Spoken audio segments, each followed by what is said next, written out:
Students, welcome to my channel news in classes. आज हम लोग अकाउंटिंग ट्रीटमेंट ऑफ गुडविल के टॉपिक को डिस्कस करेंगे। मैंने एडमिशन पार्टनर के फर्स्ट लेक्चर में आप लोगों को एक बात बताई थी कि डी के गोयल की बुक का chapter third admission partner 6 topics में डिवाइड है। इसका first topic calculation of new profit ratio हम लोग ऑलरेडी डिस्कस कर चुके हैं और कंप्लीट भी कर चुके हैं। आज हम लोग इस चैप्टर के second topic accounting treatment of goodwill को डिस्कस करेंगे। But accounting treatment of goodwill के टॉपिक को डिस्कस करने से पहले हम लोग इस बात को डिस्कस करेंगे कि एक पार्टनरशिप फर्म में एक न्यू पार्टनर की नीड क्यों होती है और एक new partner amount of premium brought इन क्यों करता है। सबसे पहले हम लोग ये डिस्कस करेंगे कि एक पार्टनरशिप फर्म में एक न्यू पार्टनर की नीड क्यों होती है।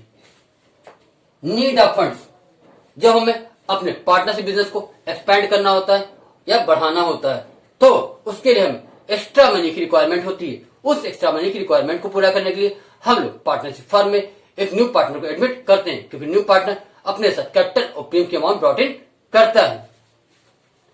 एक्सपीरियंस पर्सन, जब हमें अपने पार्टनरशिप बिजनेस में किसी एक्सपीरियंस पर्सन की कमी महसूस होती है तब हम लोग उसमें किसी एक्सपीरियंस पर्सन को as a new partner admit करते हैं ताकि उसके एक्सपीरियंस का फायदा हमारे बिजनेस को मिल सके। रिपीटेड पर्सन, पार्टनरशिप बिजनेस में कभी कभी ये महसूस किया जाता है कि अगर कोई रिपीटेड पर्सन आ जाए तो शायद उसकी गुडविल या रिप्यूटेशन का फायदा हमारे बिजनेस को मिल जाए। तो जब हमें कोई रिपीटेड पर्सन मिलता है तो हम कोशिश करते हैं कि वो एज अ पार्टनर हमारे पार्टनरशिप बिजनेस में आ जाए ताकि उसकी रिप्यूटेशन और गुडविल का फायदा हमारे बिजनेस को मिल सके और हमारा बिजनेस ग्रो कर सके। कैपेबल एम्प्लॉय, कभी कभी हम लोग अपने एम्प्लॉय को एज अ पार्टनरशिप बिजनेस में इंटर करते हैं। इसके दो फायदे मिलते हैं। एक तो अदर एम्प्लॉयज को मोटिवेशन जाता है कि अगर हम अच्छे से और मेहनत से काम करेंगे तो हो सकता है कि हमें भी एज अ पार्टनरशिप बिजनेस में एंट्री मिल जाए। दूसरी बात, जिस एम्प्लॉय को हमने एज अ पार्टनर अपने पार्टनरशिप बिजनेस में इंटर किया है वो और मन लगा के काम करता है, क्योंकि उसे पता होता है कि पहले उसे रिम्यूनरेशन मिलता था बट आज उसे शेयर ऑफ प्रॉफिट मिल रहा है। वो जितनी मेहनत से काम करेगा उसका शेयर ऑफ प्रॉफिट उतना ही बढ़ेगा। इन केसेस में एक न्यू पार्टनर की एंट्री पार्टनरशिप बिजनेस में होती है। अब हम लोग उस पॉइंट को डिस्कस करेंगे जब न्यू पार्टनर प्रीमियम की अमाउंट ब्रॉट इन करता है। मींस न्यू पार्टनर प्रीमियम की अमाउंट क्यों ब्रॉट इन करता है, इन पॉइंट्स को हम लोग डिस्कस करेंगे। आइए डिस्कस करते हैं। पहला पॉइंट ये होता है कि पुराने पार्टनर्स की शेयर प्रॉफिट में कमी आती है। जब न्यू पार्टनर की एंट्री होती है पार्टनरशिप बिजनेस में तो पुराने पार्टनर्स की शेयर ऑफ प्रॉफिट में कमी आती है। तो पुराने पार्टनर्स चाहते हैं कि new partner amount of premium लाके उस लॉस को कंपनसेट करे।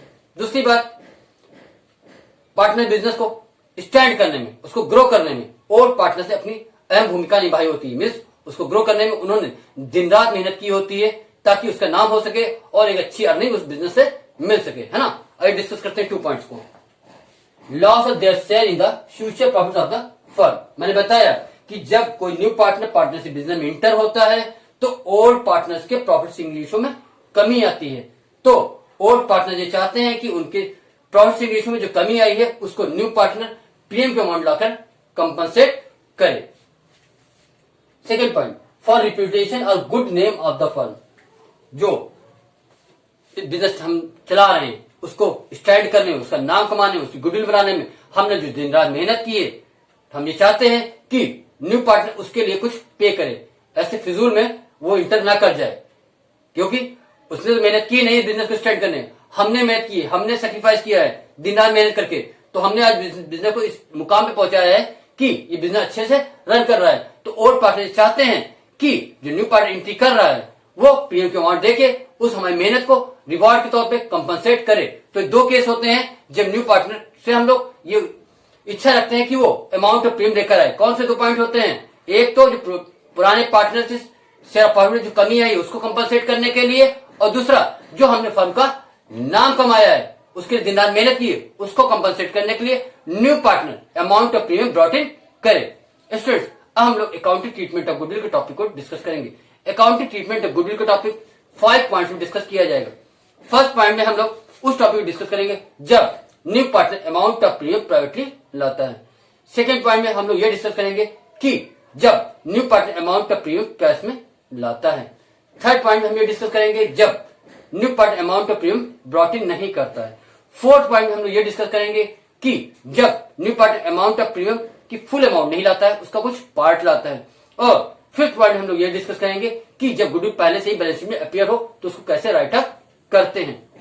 आते हैं हम लोग ट्रीटमेंट ऑफ गुडविल पे, accounting treatment of goodwill. First point, when the amount of goodwill is paid privately, means जब new partner amount of premium old partners को प्राइवेटली पे करता है तो उसका कोई अकाउंटिंग रिकॉर्ड नहीं रखा जाता है ना। तो नो एंट्रीज, ऐसे केस में आपको कोई भी एंट्रीज पास नहीं करनी है। अब आता है सेकेंड केस, है ना, when the new partner brings share of goodwill in cash, जब नया पार्टनर अपनी शेयर ऑफ गुडविल को कैश में लाता है तो इस केस में आप ध्यान रखिएगा कि 3 एंट्रीज की जाती है, कब और कब की जाती है, 2 एंट्रीज, है ना। अगर क्वेश्चन में मेंशन है कि new partner amount of premium cash में ब्रॉट इन कर रहा है और प्रीमियम की अमाउंट बुक में ही रहेगी, means retain in the books रहेगी, विड्रॉ नहीं की जाएगी, तो फर्स्ट 2 एंट्रीज आप करेंगे। क्या कहा मैंने, जब क्वेश्चन में मेंशन है कि new partner amount of premium brought in कर रहा है और उस अमाउंट ऑफ प्रीमियम को बिजनेस में ही रखना है, विड्रॉ नहीं करना है, means retain in the books है, तो फर्स्ट 2 एंट्रीज पास की जाएंगी। जब क्वेश्चन में ये मेंशन है कि new partner amount of premium को ब्रॉट इन कर रहा है और उस अमाउंट ऑफ प्रीमियम को ओल्ड पार्टनर्स विड्रॉ कर लेंगे, तो आप तीनों एंट्री पास करेंगे, फर्स्ट, सेकेंड और थर्ड, क्योंकि जो थर्ड एंट्री है वो अमाउंट ऑफ प्रीमियम को विड्रॉ करने की है। अब आते हैं फर्स्ट एंट्री पे। फर्स्ट एंट्री क्या है, cash oblique bank account debit to premium for goodwill account, नहीं sir, amount of premium brought in by the new partner in cash. Cash को डेबिट इसलिए किया है क्योंकि बिजनेस में कैश कमसिन हुई है। बैंक को डेबिट इसलिए करते हैं क्योंकि यहाँ पर बैंक रिसीवर होता है और गुडविल को एज अ प्रॉफिट हम लोग क्रेडिट करते हैं, तो ये एंट्री बनती है cash oblique bank account debit to premium for goodwill account. इसमें उस अमाउंट भरा जाता है जो new partner amount of premium में लाता है। मान लीजिए कि मिस्टर डी है, वो 10,000 रुपये ला रहा है, तो ये एंट्री कितने पास की जाएगी, 10,000 रुपीज की एंट्री पास की जाएगी। अब सेकेंड एंट्री जो होती है वो अमाउंट ऑफ प्रीमियम को ओल्ड पार्टनर्स के कैपिटल या करंट अकाउंट में क्रेडिट करने की होती है। ओल्ड पार्टनर्स हम लोग लिखते हैं, बट वहां पे ओल्ड पार्टनर्स नहीं, सेक्रीफाइसिंग पार्टनर्स होते हैं। Like A, B and C 3 old partners थे, जिसमें ए सेक्रीफाइस नहीं कर रहे हैं, तो किसको क्रेडिट करेंगे, सिर्फ बी और सी को हम लोग क्रेडिट करेंगे, ए को क्रेडिट नहीं करेंगे, है ना। आते हैं सेकेंड एंट्री पे, premium for goodwill account debit to old partners capital oblique current accounts. Capital account credit तब किया जाएगा जब पार्टनर की कैपिटल फ्लक्चुएटिंग है और करंट अकाउंट क्रेडिट तब किया जाएगा जब पार्टनर की कैपिटल फिक्स्ड है। नरेशन क्या रहेगी, amount of premium credited to old partners capital oblique current accounts in their sacrificing ratios. अब मैंने नाम बताए थे कि न्यू पार्टनर डी है, ए, बी और सी ओल्ड पार्टनर्स हैं। ए सैक्रिफाइस नहीं कर रहा है, सैक्रिफाइस कौन कर रहे हैं, बी और सी, तो उसकी अकॉर्डिंग एंट्री क्या बनेगी, premium for goodwill account debit to B's capital account to C's capital account, या फिर एंट्री बनेगी premium for goodwill account debit to B's current account to C's current account. Current account का use करना है जब partner की capital fixed हो और कैपिटल अकाउंट का यूज करना है जब पार्टनर की कैपिटल फ्लक्चुएटिंग हो। यहाँ पे मैंने प्रीमियम फॉर गुडविल को डेबिट किया है, यहाँ प्रीमियम फॉर गुडविल को क्रेडिट किया है। यहाँ पे डेबिट इसलिए किया है ताकि प्रीमियम फॉर गुडविल का अकाउंट क्लोज हो सके, क्योंकि एक क्रेडिट और एक डेबिट आपस में सब्ट्रैक्ट होते हैं। ध्यान रखिएगा, डेबिट डेबिट ऐड होते हैं, क्रेडिट ऐड होते हैं, एक क्रेडिट एक डेबिट सब्ट्रैक्ट होता है, वो एक डेबिट और एक क्रेडिट सब्ट्रैक्ट होता है। वही प्लस माइनस वाला फंडा है, जैसे प्लस प्लस प्लस होता है, माइनस माइनस प्लस होता है, प्लस माइनस माइनस होता है, माइनस प्लस माइनस होता है। वही चीज यहाँ पे भी होती है कि जब सिमिलर साइन होते हैं तो प्लस होते हैं, या अपोजिट साइन होते हैं तो सब्ट्रैक्ट होते हैं, है ना। तो यहाँ पे प्रीमियम फॉर गुडविल जो है फर्स्ट एंट्री में क्रेडिट है और सेकंड एंट्री में डेबिट है, तो ये अकाउंट ऑटोमेटिक क्लोज हो जाएगा। अब हम लोग थर्ड एंट्री करेंगे जहां पर पार्टनर गुडविल की अमाउंट विड्रॉ करते हैं, तो यहाँ पार्टनर रिसीवर हो जाएंगे, जो रिसीवर हो जाएंगे तो डेबिट हो जाएंगे। क्रेडिट क्या होगा, पैसा विड्रॉ कर रहे हैं तो कैश या बैंक क्रेडिट होगा। कैश क्रेडिट क्यों होगा, क्योंकि कैश बिजनेस से गोज आउट होगी, और बैंक क्रेडिट क्यों होगा, क्योंकि बैंक गिवर होगा, इसलिए बैंक क्रेडिट किया जाएगा। Third entry, old partners capital oblique current account debit to cash oblique bank account, amount of premium withdrawn by the old partners. Old partners capital या current account debit करना है। Capital account कब debit करना है, जब partners capital fluctuating हो, और current account debit करना है जब पार्टनर्स कैपिटल फिक्स्ड हो। और कैश गोज आउट है इसलिए क्रेडिट है, बैंक गिवर है इसलिए क्रेडिट है ना।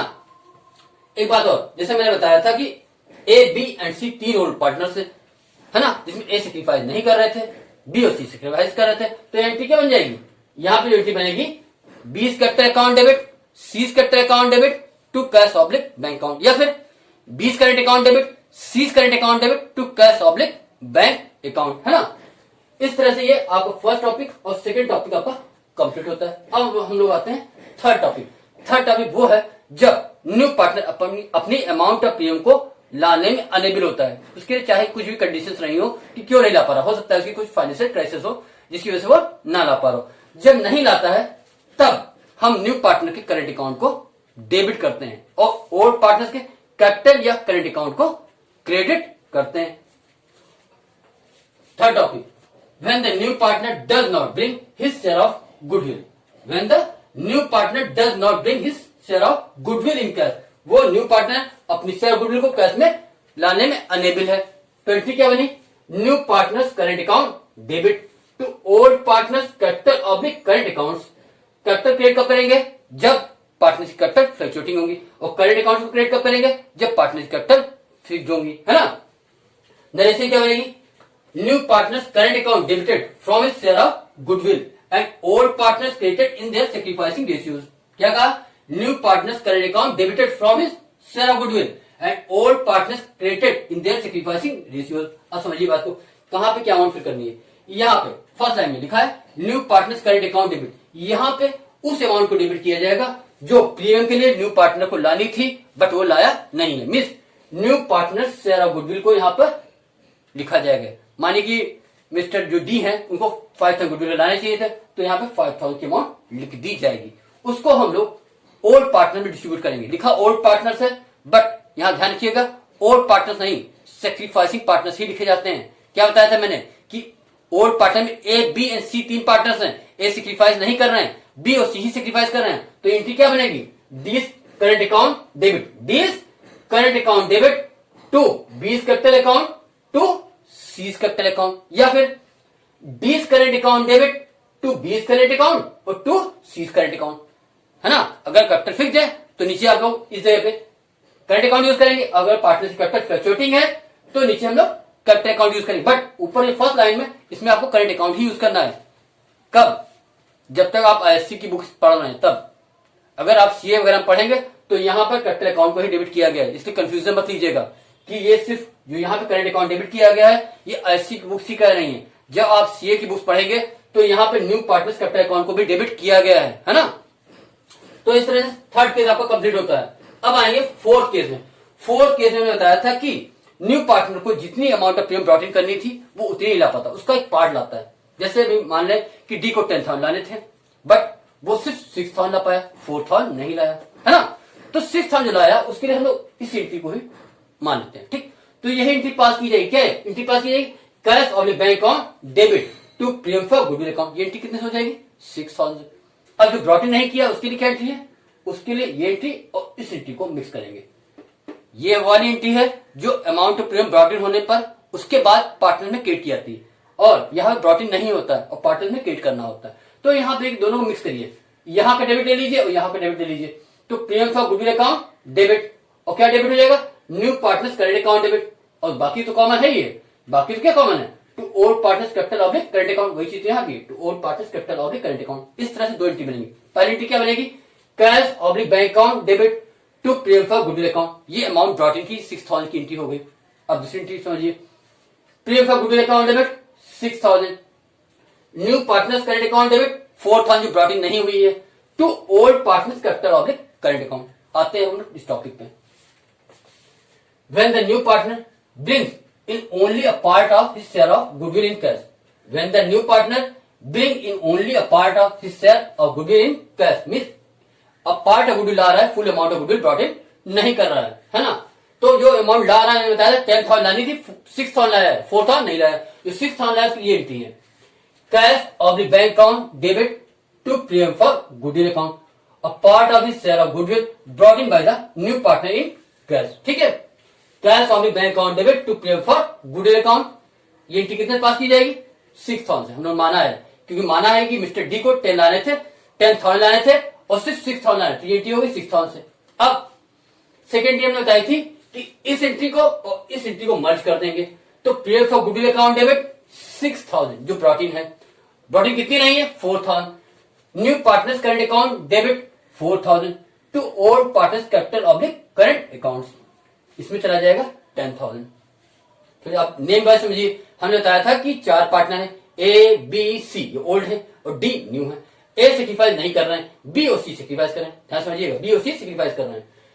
तो premium for goodwill account debit कितना हुआ 6000, D is current account debit 4000 to B is capital oblique current accounts to C is capital oblique current accounts. ये एंट्री आपकी नेम वाइज बनेगी, नेम हो पार्टनर के तो इस तरह बनेगी। जो सेक्रीफाइस करेंगे उनको क्रेडिट कर देंगे, जितनी अमाउंट ब्रॉट इन हुई है उसको यहां डेबिट करेंगे, जो ब्रॉट इन नहीं हुई है उसको न्यू पार्टनर के नेम से क्या करेंगे, डेबिट करेंगे, न्यू पार्टनर के करंट अकाउंट में डेबिट करेंगे। मतलब हमने बताया ना, D is current account debit 20 पर नहीं है, सेकंड वाली premium for goodwill account debit, new partners current account debit to old partners capital oblique current accounts, amount of premium credited to old partners capital oblique current accounts in their sacrificing ratio. आप लिख लीजिएगा, amount of premium credited to old partners capital oblique current accounts in their sacrificing ratio. अब आता है fifth topic. Fifth topic मैंने बताया था कि गुडविल बैलेंस शीट में असेट साइड पे अपीयर होती है। ध्यान समझिएगा, गुडविल बैलेंस शीट में असेट साइड पे अपीयर होती है। असेट साइड के जो आइटम्स होते हैं उनके डेबिट बैलेंस होते हैं। एक चीज ध्यान रखिएगा, जब मुझे किसी अकाउंट को क्लोज करना होता है, जैसे भी मैंने बताया था यहाँ पे प्रीमियम में, किसी अकाउंट को क्लोज करना होता है उसको अपोजिट साइड ले जाकर क्लोज कर देते हैं। अगर डेबिट अकाउंट को क्लोज करना है उसे जनरेटरी में क्रेडिट कर दो, क्लोज हो जाएगा। और किसी क्रेडिट अकाउंट को क्लोज करना है तो उसे जनरेटरी में डेबिट कर दो। समझिएगा बात को।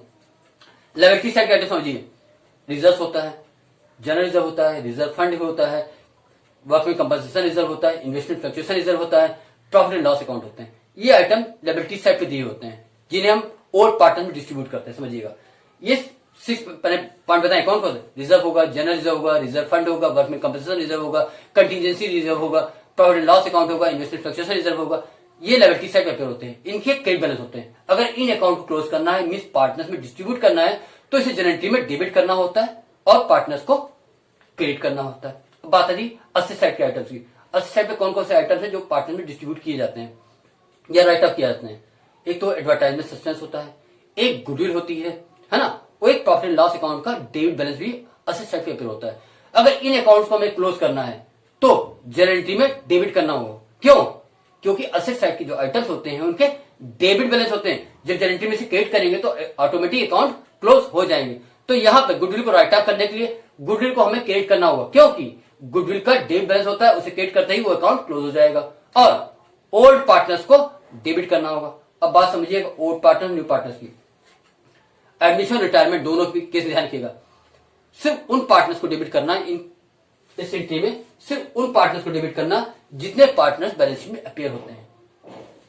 एडमिशन केस है तो हमने बनाना 3 पार्टनर अपीयर है ओल्ड में, ए बी और सी, 3 ओल्ड पार्टनर ना बैलेंस शीट में, ए बी और सी। चौथा पार्ट डी तो बैलेंस शीट में अपीयर हो नहीं सकता। ठीक, तो यहां पे ए बी और सी तीनों डेबिट होंगे, है ना, चाहे वो सेक्रीफाइस कर रहा हो या चाहे ना। यहां पे सभी डेबिट होते हैं, कोई सेक्रीफाइस करे या ना करे इस एंट्री में, इससे मतलब नहीं होता सेक्रीफाइस, क्योंकि यहां पे जो रेशियो यूज होता है वो ओल्ड प्रॉफिट रेशियो यूज होता है। कौन सा रेशियो यूज होता है? Old profit sharing ratio. Sacrificing ratio इस एंट्री में यूज नहीं होता है। अब यही रिटायरमेंट केस समझ लें कि रिटायरमेंट में बैलेंस शीट में 3 पार्टनर थे, ए बी और सी। सी रिटायर हो गए तो बैलेंस शीट में अपीयर तीनों है ना, तो इसलिए उनका तीनों का नाम यहां लिखा जाएगा। जो रिटायर हो रहा है उसका नाम हटाया नहीं जाएगा, उसका नाम भी यहां पर रहेगा। तो एडमिशन रिटायरमेंट में एंट्री ए सी पर इतना ध्यान रखना है आप लोगों को कि यहाँ पे पार्टनर्स कैपिटल अकाउंट में कौन से डेबिट होंगे, जितने पार्टनर बैलेंस शीट में अपीयर होते हैं वो डेबिट होंगे, है ना। एडमिशन केस में जितने भी ओल्ड पार्टनर सभी होते हैं, और रिटायरमेंट केस में भी जितने पहले पार्टनर थे, एग्जिस्ट थे, आज की नहीं, जितने पहले पार्टनर बिजनेस रन कर रहे थे वो सभी डेबिट किए जाएंगे। आते हैं एंट्री पे।